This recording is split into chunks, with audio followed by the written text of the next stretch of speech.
This is Michael Matheson Miller, and you are listening to the Moral Imagination Podcast.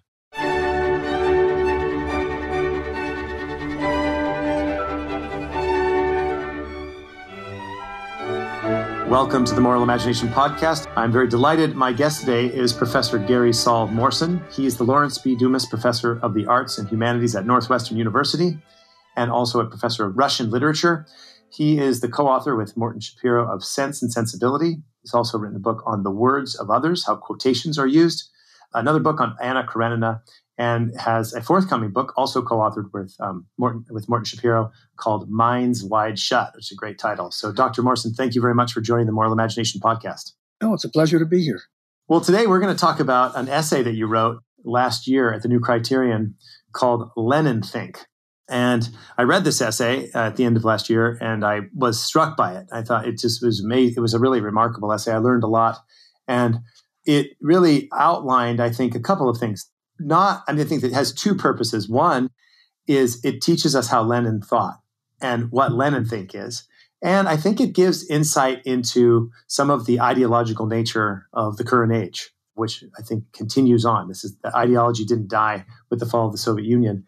And so I think it's just a really profound piece. So I hope we can discuss some of the key elements in it. Sure. And remember that although many communist countries have fallen, there are still some left where he is still, the ideological founder. Right. Yeah, exactly. China is still officially a communist country.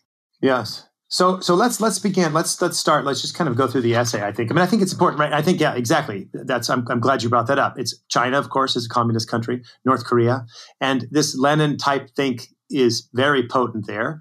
And I would argue that it's potent in some of the ways that say Americans think about things. We may not know it, but we've, I think, been influenced by this deep ideological thinking. And so I think your piece was so important, not only as an anniversary look at Lenin and how Lenin's thought influenced the 20th century, but it's very relevant for right now. Yeah, you don't have to have read a particular author to be familiar with that author's ideas if they have seeped into the culture. And you might even be surprised to find out where they come from. But, there are people who use Freudian concepts who have no idea they come from Freud. And Lenin is a figure like that. So what would you say when you think about Lenin? What you kind of go through some of the key elements, and you say the first thing is that, or one of the things you talked about is whom. And this is a foundational idea, Lenin, that there's a zero-sum game at the heart of Lenin's thought. And that it was this question of there's no such thing as really negotiation or getting a win-win situation. It was always win-lose, zero-sum. And Lenin's idea was you must crush your opponent because the only alternative is you being crushed. Could you explain some of that whom, and the zero-sum doctrine? Yeah. Well, when you take a basic economics class, they tell you that whenever there's an unforced financial exchange, buying and selling, both sides benefit, because if the buyer didn't prefer the good to the money, the buyer wouldn't buy it. And if the seller didn't prefer the money to the good, the seller wouldn't sell it. So both sides must be better off. And in books on negotiation, they tell you, you don't have to split it down the middle. People have different concerns, so you can actually both wind up ahead if you really understand what the other's concerns are. That kind of thinking, which is, foundational to a free society, a free politics, Lenin rejected wholesale. All conflicts fundamentally come down to one group dominating and ultimately exterminating the other, so that if you have the opportunity to push your point further, to hurt the other more, and you don't do it, it's criminal. It means you're betraying your cause. The idea that you sort of, let it go, we've had enough, let's let both sides, go away reasonably content. No, you fight to the death.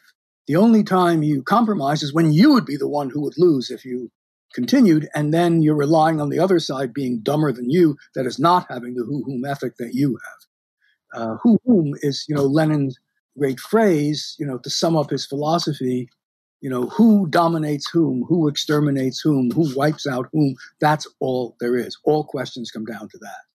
You give this example, you say, if you're not a materialist, precisely in Lenin's interpretation, then you're an idealist. And idealism is simply disguised religion supporting the bourgeoisie. And so in What Is to Be Done, you quote Lenin, the only choice is either the bourgeois or the socialist ideology. There is no middle course. For humanity has not created a third ideology. And moreover, in a society torn by class antagonists, there could never be a non-class or above-class ideology. So to turn away even from it in the slightest degree means you strengthen the enemy, you strengthen the bourgeois ideology. Yes, this is why people who were foolish enough to think, oh, well, Lenin will form a coalition government with other socialists or at least other Marxists just didn't understand him. If you were 1 inch away from his philosophy, you might as well be a monarchist or a complete enemy.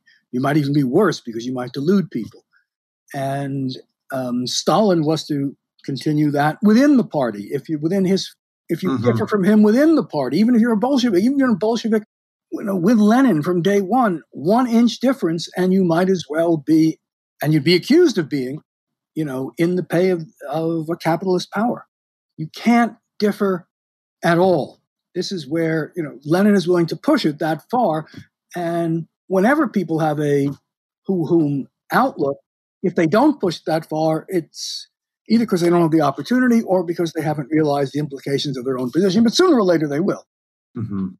What do you think? I mean, well, I guess I could go two ways. What do you think's behind Lenin's whom? Is it unique to Lenin? Or is it something that's, in a sense, essential or intrinsic part of the communist Marxist ideology that he held? Oh, that's a good question. It's one way of interpreting Marx. It's one possibility that could come out of Marx. It's not the only one. So, he will define it as the only orthodox Marxism. It's certainly an orthodox Marxism, but not the only one, I would say. So, there's also, you talk about violence. And of course, people like Eric Voegelin, who's writing about Marx, say that it's going to lead to violence. That this the nature, there's something fundamental about the Marxist view where violence is very central to it. And you say that Lenin insisted on the most violent solutions. And he said those who don't understand him mistake his ideas for those of radicals like the anarchist Peter Kropotkin, who argued that violence was permitted when necessary. But that would be a squishy for Lenin. No, maximal violence was the default. So I guess the reason I want to talk about that is for many people, that's hard to understand. And I think actually one of the values of this piece is that you talk about how so many Westerners misunderstood Lenin. They just didn't get it. And I think today, too, come on. I mean, it's maximal violence, and that's not really the case. But I mean, obviously, we have the data from history. We've seen what's happened. But why was violence such a central part? Can you explain to, say, a listener who thinks, come on, I mean, it's just maybe he's just a unique sociopath or a psychopath. But there's more there than that. What do you think? No, this was, part of the Russian revolutionary movement. He wouldn't have had that, his followers, without it. If you read even some other revolutionaries of the time, some of the ideas come up. Think of it this way. Ask yourself the question, why would you not kill an opponent if you could? Why would you choose a less violent solution rather than a more violent one? The only reason you could come up with is, we believe in the sanctity of human life. If you believe in that, says Lenin, you might as well believe in God, and you're not a materialist. What is this sanctity stuff? People are material objects. So if you behave that way, it means you are not really a materialist. You may not know it, but you're operating on a essentially religious perspective that you haven't acknowledged. So if you do that, you've proven yourself not a true Bolshevik. And this went through, for example, into the Stalin period, where, as well as to Lenin, Stalin would issue arrest quotas, not arrest this particular person or that person, just arrest a certain 10,000 people in this district. You determine how. Typically, the secret police agents charged with doing this on the local level would overfulfill the quota. They say, we want to kill more, we want to arrest more. We want to use crueler methods, because if they didn't, they would be suspect of being some sort of squishy, idealist, religious, liberal who valued human life. You can't allow yourself to be accused of that. You have to pick the most violent solution, or you're showing that you have other values than materialist ones. So you mentioned, I want to ask you about materialism in a second, but you say here, Lenin worked by a principle of anti-empathy, and this approach was to define Soviet ethics. You're right. I know of no other society except those modeled on the one Lenin created, where school children were taught that mercy, kindness, and pity are vices, because it might lead one to hesitate in shooting a class enemy or denouncing one's parents. So conscience becomes replaced by consciousness in the Marxist sense of consciousness. That principle of anti-empathy, do you think you seem to be arguing that's inherent to this type of materialism? Well, it's certainly inherent to Leninism. And, if you read, by the way, the great novels of this period by Vasily Grossman, by Alexander Solzhenitsyn, they comment on and examine precisely this morality. And the memoirists who were brought up before the revolution and saw the change all remark on the fact that you can't use the word conscience anymore. Words like pity, empathy, compassion now have a negative value, so you avoid them. You're not supposed to be compassionate, because that again implies that people have some intrinsic value in themselves as individuals. If you think that, you're not a Marxist-Leninist. It means that the reason that a school child would be taught to overcome their concern for other people, we assume that, kids are born selfish, we have to acculturate them to care for others. Of course, they're born both selfish and with some inborn compassion. The Soviets tried to do it the other way, overcome the impulse to compassion. Why? Because imagine that child someday grows up and is face to face with a class enemy, as they would put it, someone who thinks in a deviant way. Instead of shooting that person, they might let the person live. Instead of denouncing the person to the secret police, they might have compassion on the person. And that would be a counter-revolutionary act, you see. You have to teach the children to overcome that. So in materialism, you make this is an interesting case. One is materialism is very popular today.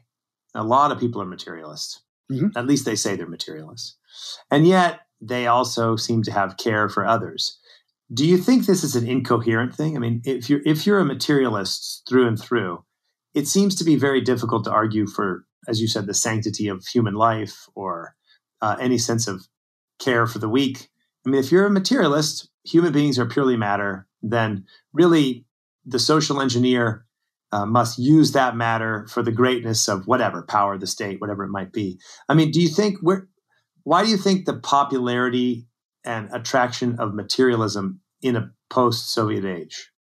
Are you asking for my views or my paraphrase of Lenin's views? That's okay. Why don't you do? I mean, if you do both, they're different, obviously. But yeah, I feel a lot more certain of my views of Lenin's views than of my own right. on these questions. But an idea that would come out of the Russian literary traditions, Dostoevsky, Tolstoy, Chekhov, would ask, where are you going if the world is nothing but impersonal laws of nature interacting? Where do values come from?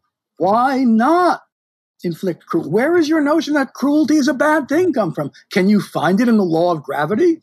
Show me the law of physics that has the word cruelty in it. Mm-hmm. It's not there. So where are you going to get it from? If people say, well, yeah, but I don't believe in cruelty and I'm a materialist, I think the answer is very plain.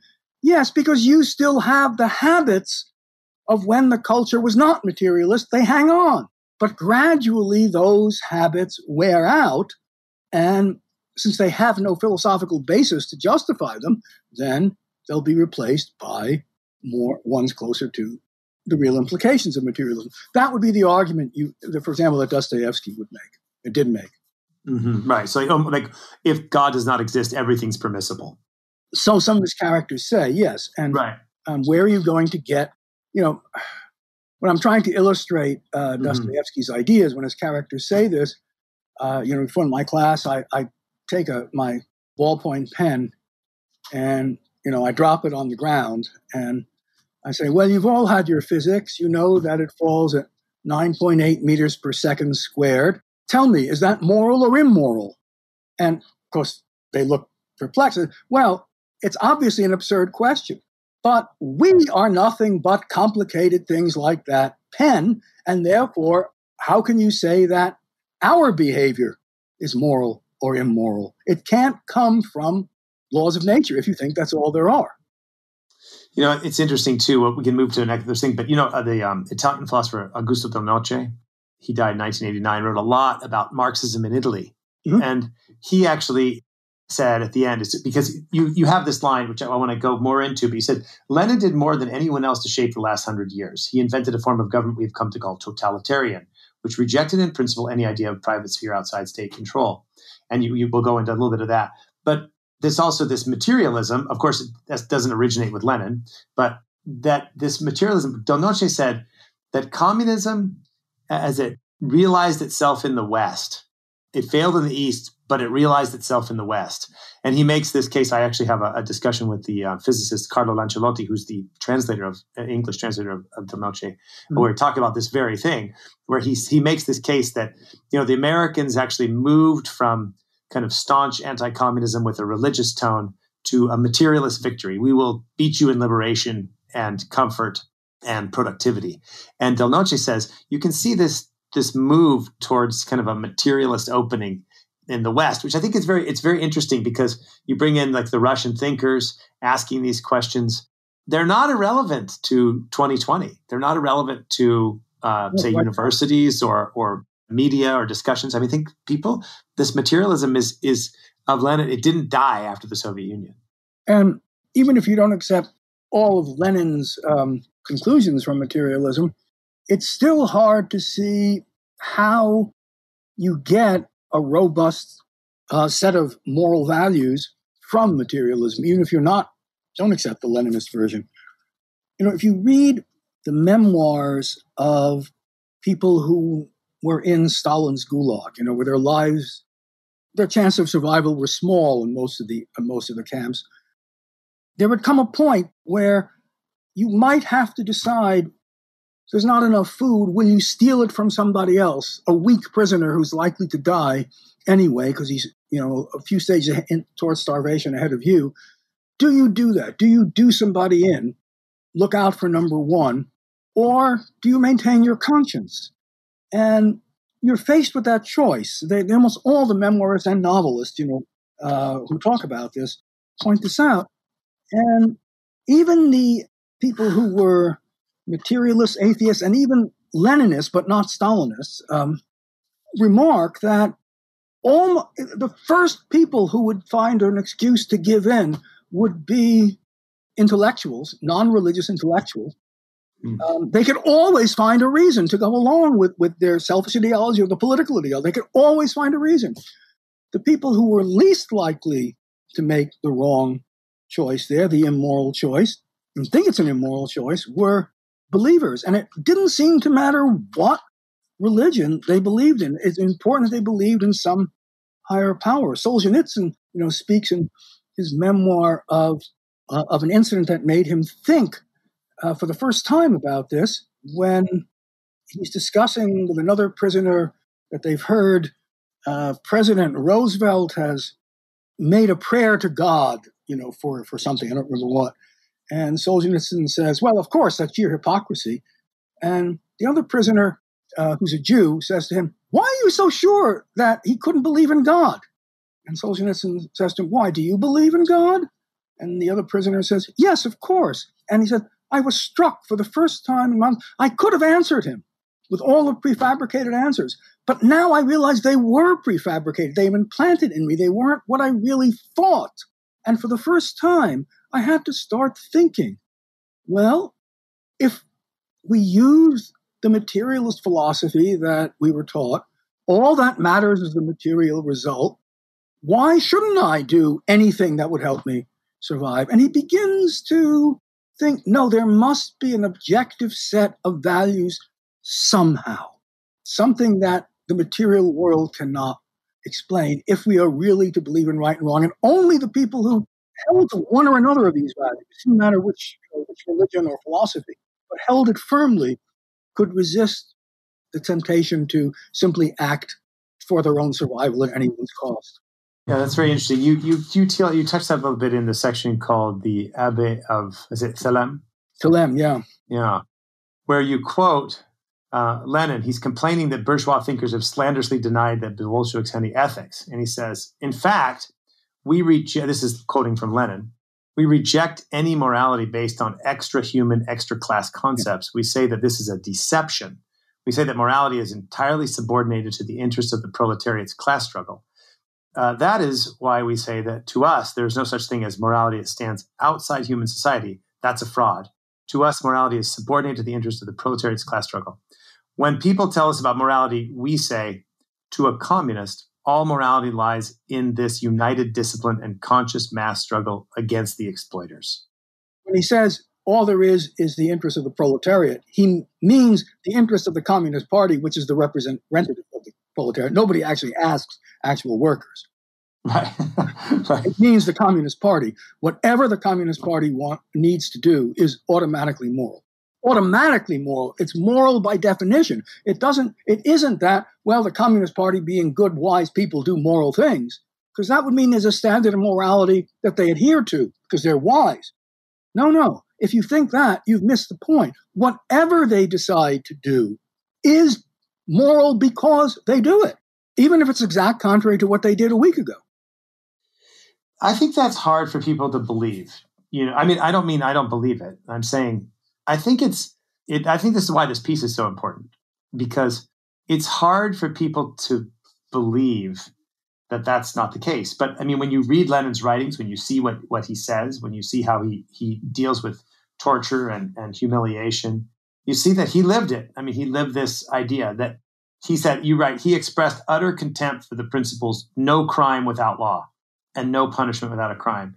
He said, recall, he defined the dictatorship of the proletariat as the rule based entirely on force, absolutely unrestrained by law. His more naive followers imagined rule by sheer terror would cease when Bolshevik hold on power was secure. But Lenin said no. He said, quote, it's the biggest mistake to think that the NEP will put an end to terror. We shall return to the terror and to economic terror. It's very interesting that there must be constant terror. Yes. I know people find it this hard to believe. Well, first of all, they can see the results if they look there. But if you look there are lesser versions of it around you all the time. Imagine one of the corollaries of this, for example, was truth is whatever the party says it is. So there's no independent standard of truth either. Well, imagine you are a journalist and you're looking for facts and you find out that they clearly support the other party. Do you report them because you have a respect for the truth? Or do you immediately say, no, the higher truth is that our party is right here, so we're not going to report that?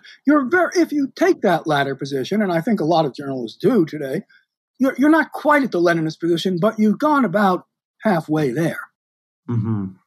Yeah, I think you one of the other things that you talk about is this idea of Lenin speak. That maybe let's take the truth question where you're discussing. How do you say it here? Say that that's right. You're talking about truth, and you're talking about that whatever is true is the party. Actually, that's it. That's what I'd like to talk about.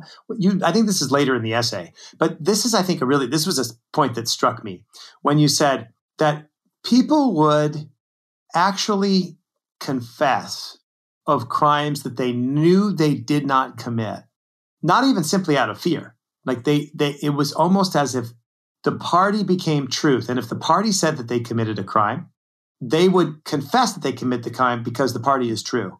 And that it's a very interesting element where truth became what was beneficial to the party. Can you develop that a little bit and explain how that idea of truth became so dominant in say, Leninist and then later Stalinist communist life? Yeah, this is really, if you read the memoirs of Westerners who spent some time as members of the Communist Party and then left it. Let's say the African-American novelist Richard Wright is very good on this. this is one of the things they find it hardest to grasp. And it's when they do that they leave the party. There's a distinction that is typically drawn between what is, to an unenlightened person, true and what is objectively true. What to an unenlightened person is true is what you look at the world empirically and you see the facts. But that is not, quote unquote, objectively true because it ignores the deeper meaning. It may seem like the communists are doing all the immoral things and the capitalists are not, but that is not the deepest meaning here. The deepest meaning is, if you understand the laws of history, objectively speaking, this is how it's used, the reverse is the case. That's why you can, a lie is not a lie, an immoral act is not an immoral act. You use that concept of objectively. The notion that there is some truth independent of whether it's somebody's interest or not, that is a version of philosophical idealism in Marxist-Leninist dogma, and, for example, was used to reject various theories of physics and chemistry. For a while, for example, quantum physics was rejected. Relativity theory was, for a while, objected because they seemed to conflict with the philosophy of Marxism, Leninism, and therefore they could not objectively be true. So one of those party members who was accused, let's say, he's brought his whole life growing up in the party. He's suffused with the spirit of the party, Party-ness, as it was called. It's his whole life. And then he's accused of trying to assassinate some leader at the behest of American intelligence when, of course, there's not remotely true, not a scintilla of fact in it. But he says, yes, but that is the sort of subjective, idealist version of truth. In the objective version, I was a member of a faction that had this or that difference, and therefore I was helping American intelligence even though I didn't know it. It doesn't matter whether I actually tried to poison this leader. Objectively, I was doing it. That's the process they would use to confess to the crime. Arthur Koestler's novel, by the way, Darkness at Noon, is probably the first fictional treatment of this. Koestler was another one of those people who had been a member of the Communist Party and left and understood it very well from within. It's an amazing novel. It has the hero who is modeled on one of the great early Bolsheviks, Bukharin, who did eventually confess, not just because of torture. In fact, in Koestler's novel, he isn't tortured, but because of a psychological process like this. You say, for example, when you're talking about your mother, you said you were raised as a pink diaper baby, and said my mother left the American Communist Party in 1939 in response to the Hitler-Stalin Pact, but her friends who remained were able, like Tatokov, to turn on a dime. One morning, the Daily Worker followed Pravda and described the Nazis as true friends of the working class. The next, nothing too strong could be said against them. And this is crucially, as Orwell demonstrated in 1984, there was never an admission that any change had taken place. That's the crucial notion. Yeah, I think that no change had taken. This is that's I think one thing that Orwell highlights of the Newspeak. Everything is changing constantly. And what was the line? I think an old kind of communist joke. Oh, the future is certain. It's the past. We don't know what's going to happen. Right. Something to this effect. But maybe develop that a little bit. That idea that it didn't, that this you said, this crucial notion that there's no admission of change because party-ness is the, as it were, the source of objective truth. Would that be the way maybe to articulate it? How would you respond? Yes, but you don't have to be a Leninist to go halfway there. You are, let's say, you write for a newspaper or news magazine that has a very strong political point of view and is insisting that certain things are facts, and then it turns out not to be fact. Well, you switch. Do you admit that you've been wrong? Probably not in today's climate, I would think, right? You simply switch to some other accusation. Okay. That's kind of what you get here. But there, if an American did it, he would think, oh, well, I'm not going to admit the truth for tactical reasons.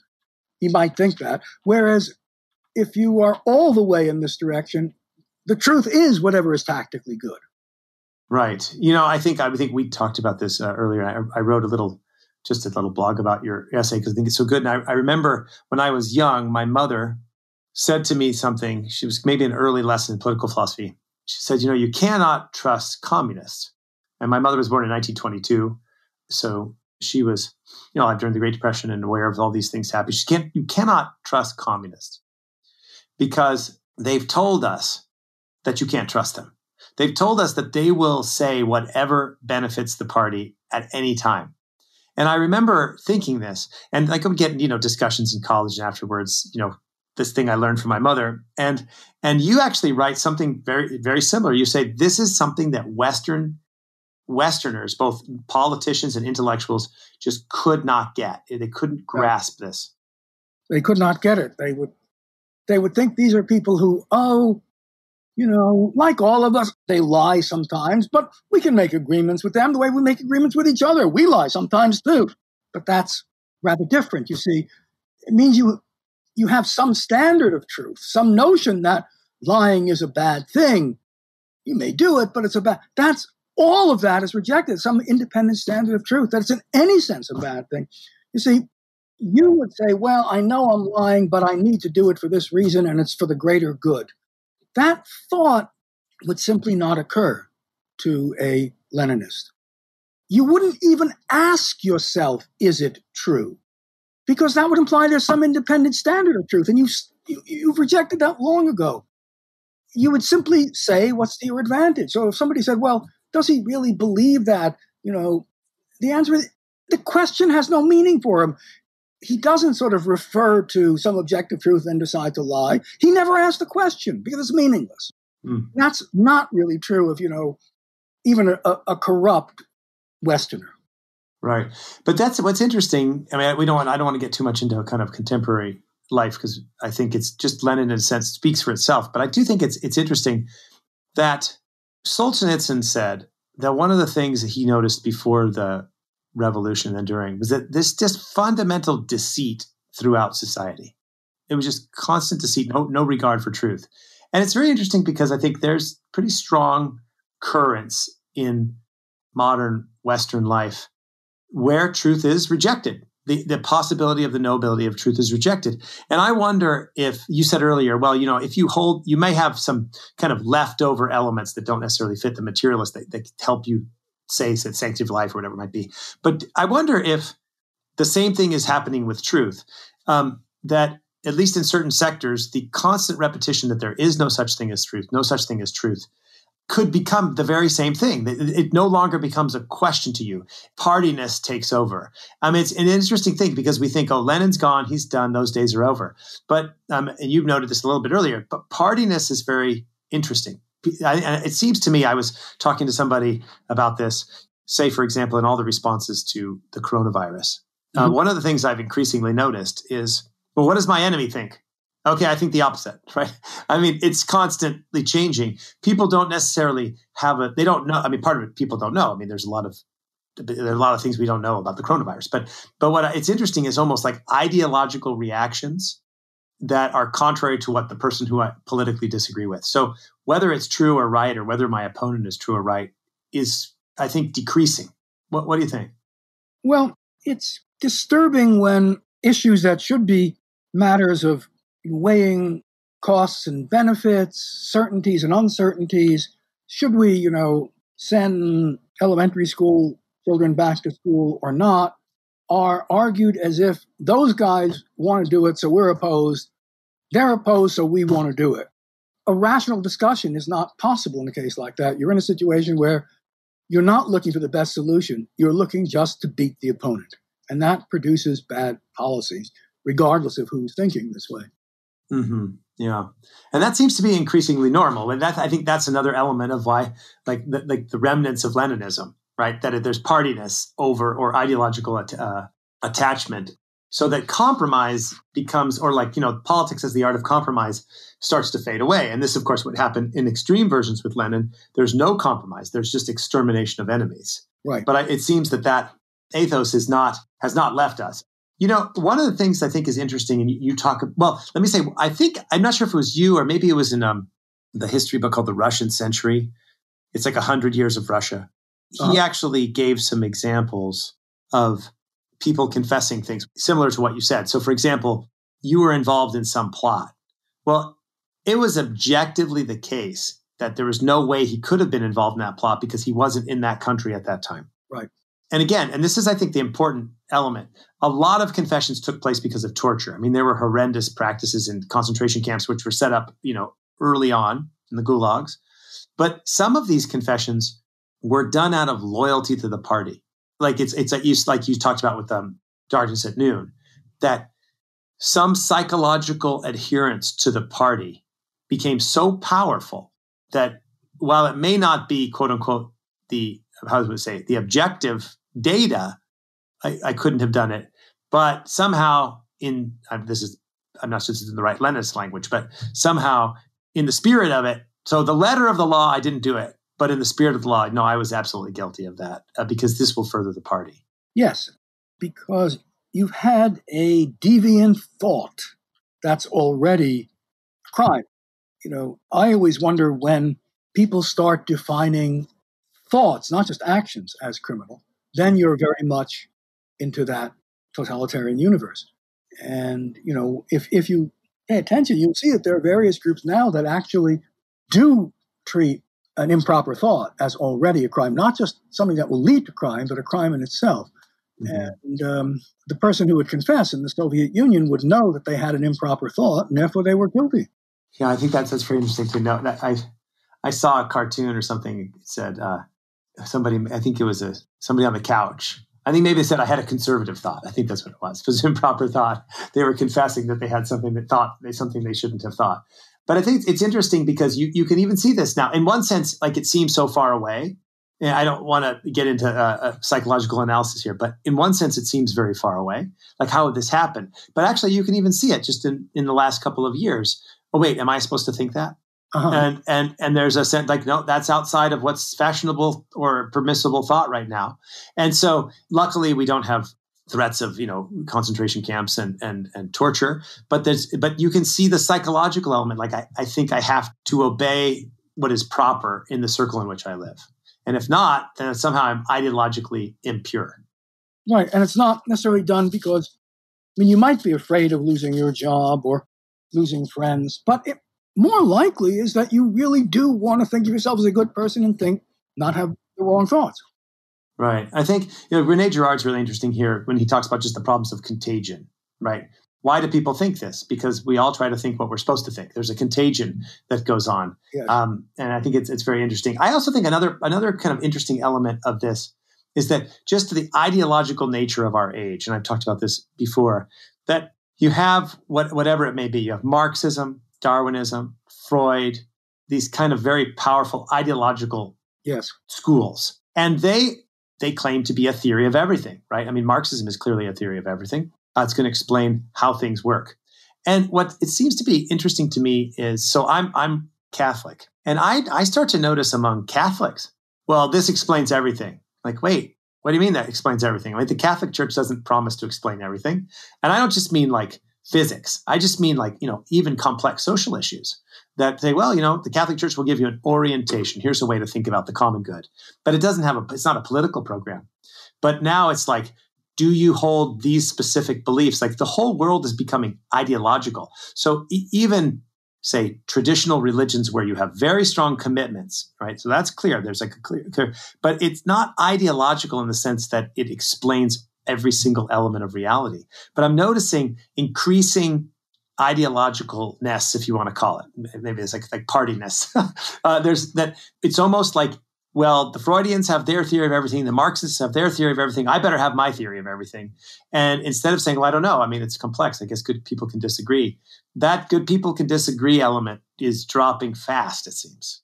Yes. I mean, that's really the theme in that book that Morty Shapiro and I have wrote and be coming out in a few months, Minds Wide Shut. It's that frame of mind that, our book is all about as it works out in different areas from, economics to religion to politics to literature and so forth. It seems to be spreading. So maybe could you give an example? I will go back to Lenin in a second, but could you give an example of that, like in Minds Wide Shut? What would be an example of that? Well, there's all the difference in the world between, well, let me sort of use something, this is not in the book, but responding to what you said when you were referring to churches being ideological. There's a difference between saying our religion believes that we should make a prime value of helping the poor and unfortunate, and then saying, therefore, we should adopt this particular party program. Because the question of whether that program is the best way of doing it is not part of the religion.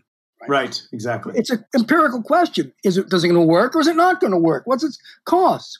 But when churches and synagogues take that extra step, no, if you don't, support Obamacare or whatever, then it means, you hate poor people. That's when they have made it a theory of everything. But a religion doesn't have to be. It can have the general values, but the particular circumstances, the trade-offs for this or that policy, well, how could the church guarantee that, a policy, for having better results in elementary schools, in reading tests is going to be the right one? It's obvious that when you get down to that level of detail, they can't.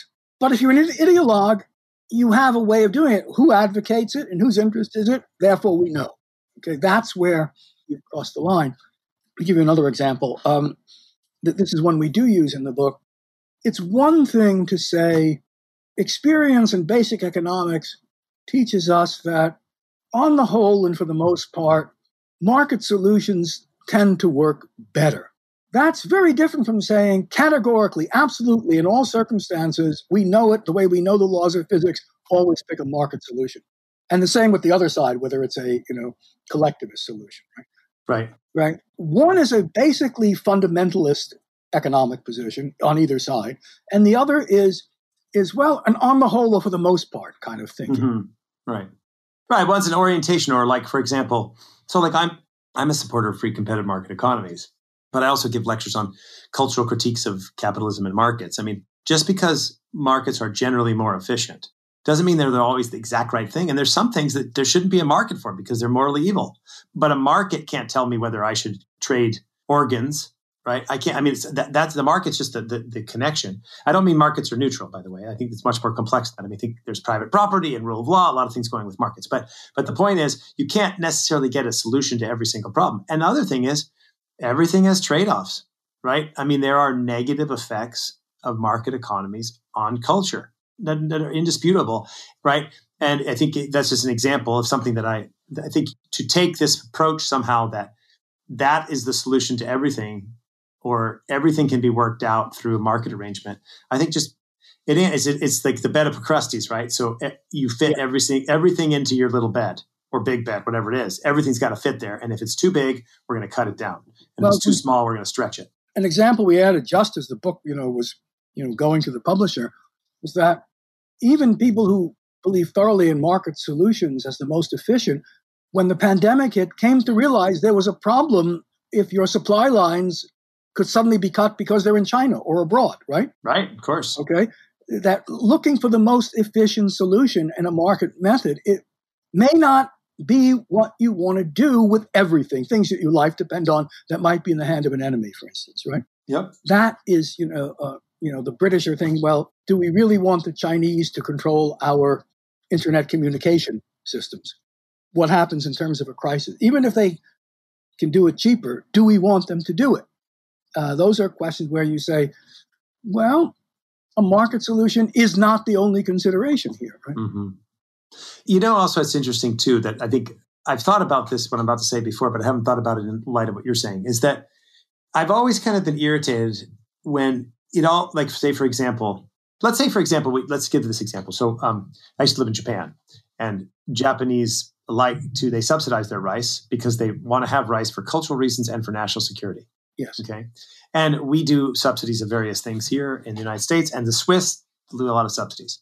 But if you've noticed, sometimes the argument goes something like this. Well, yes, we're subsidizing our rice, or America's subsidizing, our airplanes, and Switzerland's subsidizing agriculture. But it's also more efficient. Like, no, it's not more efficient, but that's okay. Because efficiency is not every value. It's not the highest value.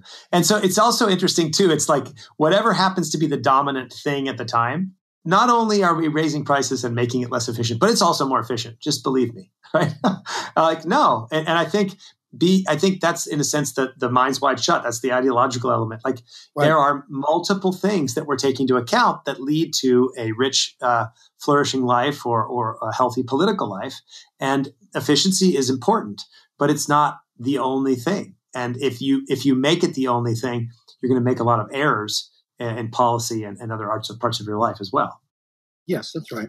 Of course, to claim, well, national security prevents us from doing this, if you accept that as an argument, no matter everything is somehow tenuously connected to national security, so you can't overdo that argument either, right? Exactly, right? I think, and that's why politics really is prudence, isn't it? Right? Yeah. To see the world as it is and act accordingly. But I think this goes back to, if you take it into the mind's wide shut argument, from what I know, obviously the book's not out, so I haven't seen it, but that an open mind is able to wrestle with these complexities and say, well, there's 3 or 4 things in front of us that we need to deal with, and we can't have perfection in national security or efficiency or safety or whatever without causing problems in other areas. So we're going to try to come up with a reasonable, prudential solution. But that I think requires one to be less ideological, and less ideological doesn't mean that you don't have principles. And I think that's another interesting element. It appears. Tell me if you think this is wrong. Maybe I'm wrong. But it appears when you become ideological that you're deeply principled. But I wonder if it's a pass-through, that it actually makes you less principled, because if we go back to the Lenin examples, if you're completely ideological, that is your principle in every situation. Right. So it actually undermines a principled way of looking at life, because it's like a hypertrophy in one area. Yeah, it means there's only one principle, your own power. Right. But the mistake is thinking that modeling a moral way of thinking, a moral calculus on the hard sciences. In Newton's laws, they either apply always or they don't. You don't say of, a physical law, well, on the whole and for the most part, it works this way. Right? But with a moral principle, they're generalizations from certain paradigm cases. They're kind of mnemonic devices. This is a good thing to do in this circumstance. But what if the circumstance is one that was never imagined before? What if the principles or the mnemonic devices, it's not clear which one to apply, or 2 of them can be applied, and you don't know how to weigh them? That's the real world we live in. We live in a world where you're not going to get something in a moral or social way of thinking, which is like, simply applying a physical law. Right. Which is, by the way, also, I think some people would not go this way, but this is actually an argument for traditional moral codes, because they're also heuristic, right? They've been thinking about these things over the millennia, right? Which I think is another. It's an interesting thing. When you mentioned this, you can become. I mentioned it. One can become ideological and in a religion, but I think, say you talk Judaism or Catholicism, there's like this constant debate on one hand, on the other hand, on one hand. So it's deeply principled, and there's some things that are intrinsically evil and that you can't do. So there's principles, but then there's, okay, well, how do we work out this complex situation? Keeping in mind that some things that are always forbidden, because if nothing's ever forbidden, then everything's ultimately permissible. But then, okay, how do we work this out? And I think, again, I go back to that theory of everything. If the theory of everything tries to give you an answer to every single problem in your life beforehand. And that's, in a sense, if we have reason and prudence, that we're supposed to use that to try to figure things out. In a way that isn't simply pragmatic or relativist, but also isn't prepackaged or preconceived. Right. And one kind of mind, Lenin's kind of mind, rejects that as simply, squishy liberalism. And another says, no, the moral and social world are of that sort. They're not matters of theoretical reasoning, but of practical reasoning. Mm-hmm. They're better or worse trade-offs on the whole and for the most part, most circumstances, but let's look at this one. They're clinical. Like a good doctor doesn't just apply biology, right? The good doctor has had experience in identifying syndromes and trying to recognize what this fits, and let's try this, but if the results don't work, we'll switch to that. That's what moral and social reasoning, properly done, are like. Right, like so. I mean, two things just real quick, and then I want to go to Lenin. But one is, for Aquinas, the first principle of practical intellect is good is to be done and pursued, and evil is to be avoided. Right, so you're moving somewhere. Right. And then Aristotle talks about the importance of phronesis. Right, so he says young people are good at geometry, but they don't have experience. They don't have practical wisdom, and life is complex. So again, it's not like a relativism or a hard pragmatism, and that's I think the interesting thing is the ideologue ends up. It's like the Leninist relativism. He says we reject all morality, ends up taking you to this like hard position. I think it's interesting. I mean, Joseph Ratzinger, Benedict XVI, I talk about this often, has this line about the dictatorship of relativism, which is interesting because in one sense, it can only be a dictatorship because if you reject the possibility of truth, the knowability of truth, right? Not that you do, but that you can know it, then what happens in the end is you're just reduced to power. Yes. And that seems to be like, I think that's something that I know. I remember when I learned this years ago, the deep-seated relativism in people like Lenin, Mussolini, Hitler, where all moral codes were rejected and power instead became that force. Well, do you think that's right? I don't know if you know those short story detective stories by G.K. Chesterton with the detective as Father Brown. Oh, yes. Yep. I do. And he's speaking about atheists, but it might as well be relativists in this context. And he's saying the problem is not that they don't believe in something. The problem is that because of that, they could believe anything. Yeah.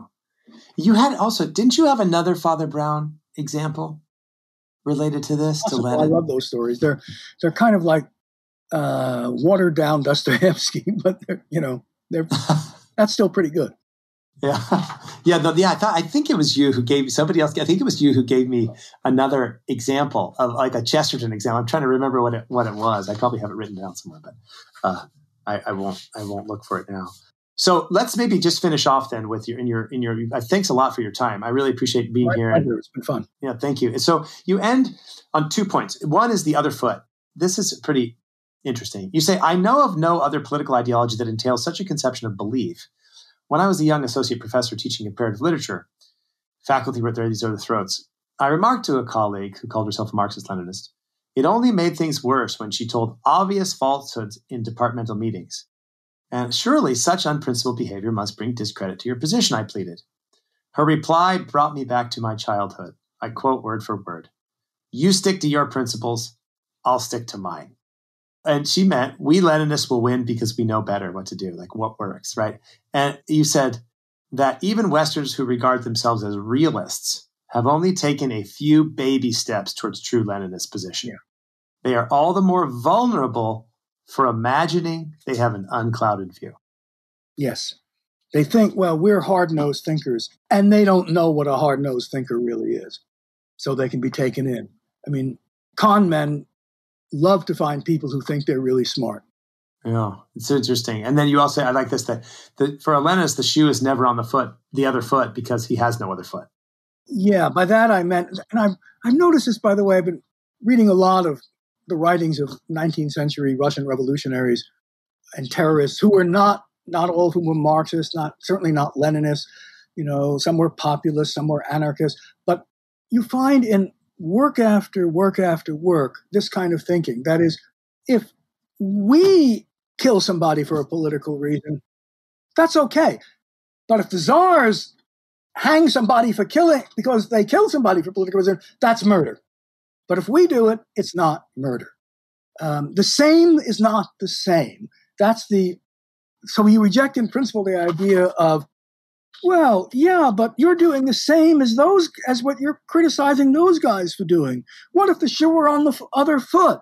That's the sort of reasoning you reject. It's not the same. So the shoe is never on the other foot. All right. It's really interesting when you confront that kind of thinking. And sometimes it would take my breath away. When you have these revolutionaries talking about disguises, deception, so that they can throw bombs into cafes and kill hundreds of innocent people, and then saying, "But that man lied to us from the government," and they're honestly indignant. Yeah. There's no pretense there. It has never occurred to them to think, or they've trained themselves not to think, that if they do just what they're criticizing the other guy for doing, there's something wrong with it. Yeah, it's interesting. I mean, like, this just makes me think of C.S. Lewis, Like Abolition of Man, or The Beginning of Mere Christianity, where he says ultimately, no matter what, like, well, but you lied to us, right? That there's this fundamental sense of justice that you also can't escape. But in one sense, Lenin kind of escaped it. It's almost as if he escaped it because he so rejected it. Yeah. I think the last point, which I think is the end of your essay, but I also think it's an important point I don't want to forget. You talked about a spectrum of awareness. Mm-hmm. And one of the points of Leninism is that only a few people must understand what's going on. That there's what Eric Voegelin would call a certain Gnostic element, right? It's a secret knowledge. There's something that some people, at the party, in this case, Lenin, the Communist Party, right? They got a special insight into how the world works. And the rest of us are kind of have missed it. And you see this with Freud too, for example, or what I sometimes call the sociological mindset, a certain snobbery, like you regular people don't understand. I'll tell you what's really happening. But I don't think that's gone away. But I think it's Eric Voegelin went so far to say this is the dominant force of politics in the modern age, right? In his book, The New Science of Politics, he says it's really this Gnosticism. He calls it two things. It's immanentizing the eschaton, right? So it's bringing into the historical period the kingdom of heaven, but also that there's a certain knowledge that we have the key to history. And so I think that's one important point. And then you ask this question, is there a spectrum now? And how do we locate people on it? And if there is such a spectrum, what to do about it? Yeah, I don't know the nature of the present situation. I'm not an American expert. But when somebody says, well, you don't really think all those, let's say, liberals really believe in, a totalitarian state, and the answer is, of course not. But the question is, there were a lot of liberals who supported Lenin who didn't believe in a totalitarian state either. The question is, and I don't know the answer to this, are they part of a spectrum where some people really do know what they're doing and that's their aim? Or is that something just that the other side accuses this side of having those people there?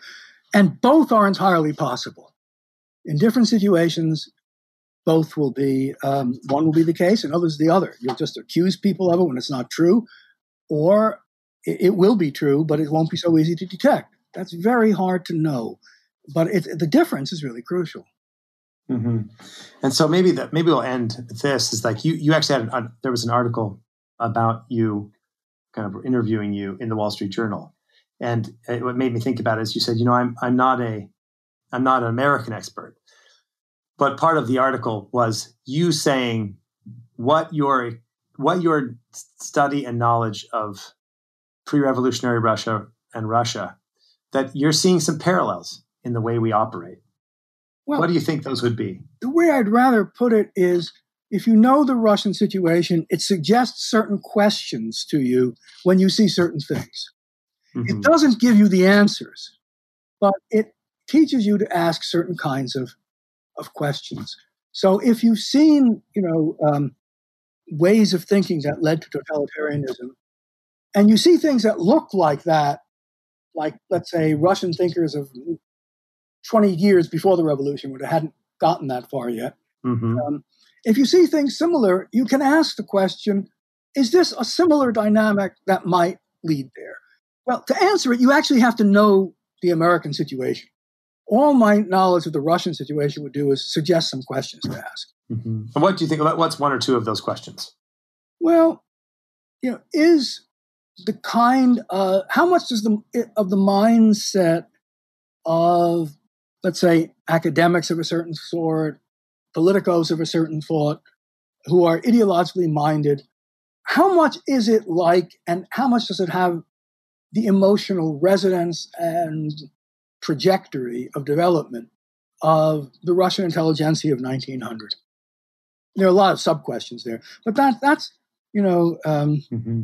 that's the big one. And, it's not as if totalitarianism is a unique phenomenon. It dominated most of the world, and well, almost half the world, certainly, in the 20th century. Over 20 countries, certainly, several billion people. It's not as if this is some fluke. It is, on the contrary, an obvious thing that happens over and over again. So it's worth asking, well, how would we know if it was beginning to happen here? Because once it's clearly happening, it's too late to do anything about it. Hmm. That's, the questions. And, I would hope that people who are better informed about America, have made it their life's work, really know it in the way I don't, could profit by these questions. Because, they may not have the questions because they don't study Russia. And I don't have the answers because that's all I study. Right. So, no, that's really good, very good. I think it's a thoughtful, it's a good questions. One thing I've been thinking about, this is a big topic, so, but I've been thinking, what are the social crises of our age, right? I mean, there's this, I think Wilhelm Röpke has a book called The Social Crisis of Our Time, right? Mm-hmm. And I think, what are the social crises of our age? And it's hard to know. What's that line from Hegel, like the owl of Minerva only sets in the evening, right? Only flies in the evening, right? Is that right? What's the actually, yeah. Right. The owl, so the wisdom only comes at dusk. Right. So it's hard to see is the point. But that's right. The owl of Minerva flies at dusk or something to this effect. So, but I think when I think what are the social crises of our time? It's not an easy. I mean, I have some ideas, but it's not an easy thing to articulate, right? Let's say I asked you that question. What would you say? Which question? Wait.